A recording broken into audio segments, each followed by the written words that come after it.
गीता अध्याय 15 के श्लोक 16-17 में 3 प्रभु बताए हैं।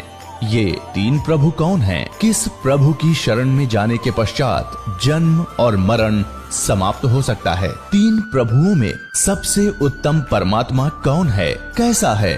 उसका क्या नाम है?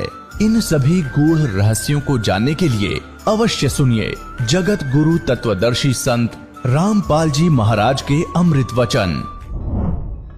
परम पिता परमात्मा पूर्ण ब्रह्म सारी सृष्टि के रचनहार कुल मालिक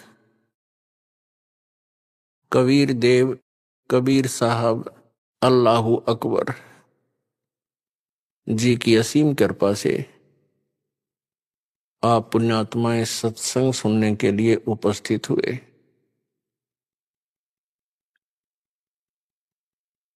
सत्संग का उद्देश्य होता है कि इस भूले हुए प्राणी को परमात्मा की याद ताजा की जाए। सत्संग के अंदर ज्ञान कराया जाता है कि मनुष्य जीवन किस लिए प्राप्त हुआ, मानव जीवन का मूल उद्देश्य क्या है। तो उसमें याद दिलाया जाता है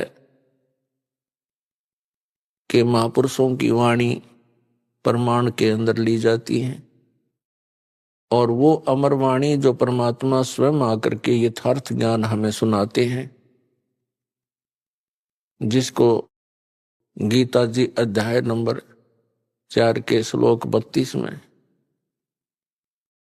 सच्चिदानंद घन ब्रह्म की वाणी कहा है, कबीर वाणी कहा है। वो अमर वाणी परमात्मा स्वयं सुनाते हैं अपने मुख कमल से।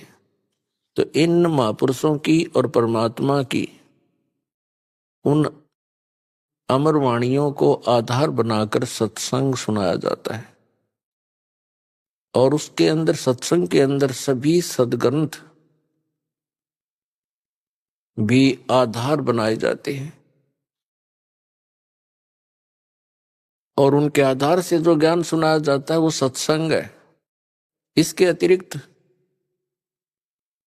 अन्य कोई वचन सुनाते हैं, प्रवचन सुनाते हैं, सत्संग करते हैं और वो हमारे पवित्र सद्ग्रंथों से या उन महापुरुषों की अमर वाणी से या परमेश्वर कबीर जी की अमर वाणी से मेल नहीं खाते हैं।